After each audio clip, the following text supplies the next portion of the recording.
कहते हैं जब इंसान टूटा होता है ना, तो उसे कोई बड़ी आवाज नहीं चाहिए, बस एक ऐसी पुकार चाहिए जो सीधे उसकी आत्मा तक उतर जाए।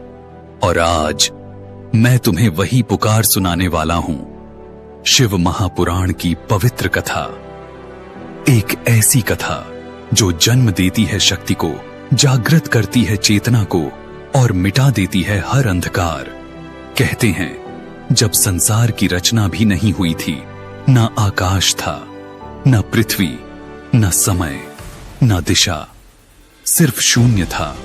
और उसी शून्य के भीतर एक कंपन हुआ, एक कंपन जो धीरे धीरे ध्वनि में बदल गया। वह ध्वनि थी ओम। ओम से ही जन्म हुआ उस शक्ति का जो न प्रारंभ है न अंत, जो नित्य है, अनंत है, अविनाशी है। वह शक्ति महादेव, शिव, जो योग का स्रोत हैं, शिव जो तांडव का नाद हैं, शिव जो विनाश में भी सृष्टि का बीज छिपाए रखते हैं।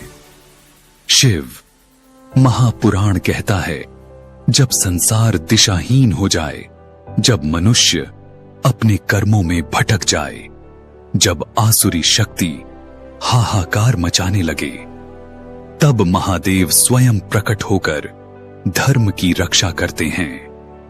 एक बार देवताओं और असुरों के बीच अमरत्व पाने की लालसा में समुद्र मंथन हुआ, मगर समुद्र से सबसे पहले निकला कोई धन, रत्न या अमृत नहीं, निकला हलाहल, वो विष जो पूरा ब्रह्मांड जला सकता था। देव डरे, असुर भागे, कोई उस विष को छूने की हिम्मत न कर सका। तब सबकी आशा एक ही दिशा में उठी, कैलाश की ओर। महादेव प्रकट हुए, शांत, गंभीर, सौम्य। बिना किसी हिचकिचाहट के उन्होंने वह विष अपनी हथेली में लिया और पी लिया। सारा ब्रह्मांड थम गया, पर्वत कांप उठे, नदियां थम गईं, देवताओं की आंखें भर आईं। लेकिन शिव ने मुस्कुराते हुए पार्वती से कहा, चिंता मत करो, जगत की रक्षा के लिए इससे बड़ा त्याग कुछ नहीं। और तभी माता पार्वती ने उनके कंठ पर हाथ रखकर विष को वहीं रोक दिया। वही क्षण था जब उनका कंठ नीला हो गया और समस्त लोगों ने उन्हें नीलकंठ कहा। इस एक घटना में शिव महापुराण का सबसे गहरा संदेश छिपा है। जो दूसरों का दुख अपने ऊपर ले ले, वही सच्चा देव है। शिव महापुराण हमें यह भी बताता है कि महादेव कभी केवल विनाशक नहीं रहे, वे आदि योगी हैं। पहले गुरु, पहले तपस्वी, पहले साधक। उन्होंने सप्त ऋषियों को योग, ध्यान, श्वास और चेतना का ज्ञान दिया। यही ज्ञान आज भी मानव जाति को संतुलन सिखाता है। महादेव सिखाते हैं, अगर मन अशांत है तो समाधि में जाओ, अगर जीवन संघर्ष है तो ध्यान को अपनाओ, अगर भय तुम्हें सताता है तो ओम नमः शिवाय का जप करो, क्योंकि यह पंचाक्षर मंत्र मनुष्य के भीतर वह ऊर्जा जगाता है जो हर अंधकार को मिटा देती है। महादेव की कथा यहीं खत्म नहीं होती। शिव महापुराण कहता है कि जब जब संसार में अहंकार बढ़ता है, महादेव उसी अहंकार को तोड़ने के लिए कई रूपों में प्रकट होते हैं।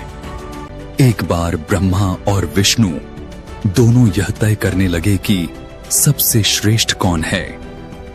विवाद बढ़ा, अहंकार बढ़ा और तभी ब्रह्मांड में एक अनंत ज्योति स्तंभ प्रकट हुआ। वह ज्योति इतनी विशाल थी कि न उसका आरंभ दिखता था न अंत। वह कोई और नहीं, महादेव का लिंग रूप था। विष्णु गरुड़ पर चढ़कर नीचे गए, ब्रह्मा हंस रूप में ऊपर गए, पर कोई उस ज्योति का अंत न पा सका। तभी एक गंभीर आवाज गूंजी, अहंकार से बड़ा अंधकार नहीं, और जो उसे जीत ले वही सत्य को देख पाता है। यह जानकर दोनों ने स्वीकार किया कि शिव ही वह शक्ति हैं जो समय, सृष्टि और प्रलय से परे हैं। कैलाश पर बैठे महादेव सभी को निमंत्रण देते हैं, आओ अपने मन का बोझ उतारो, यहां हर थके हुए को शांति मिलती है। और याद रखना, शिव सिर्फ पहाड़ों पर नहीं रहते, वे वहीं रहते हैं जहां एक टूटे हुए मन को सहारा चाहिए। जब दुनिया थका दे, कैलाश की ओर मत देखो, अपने भीतर देखो, क्योंकि महादेव वहीं हैं, शक्ति बनकर, साहस बनकर, तुम्हारी हर श्वास में बसकर। याद रखो, हर दुख का अंत वहीं है जहां महादेव की शुरुआत होती है। हर हर महादेव।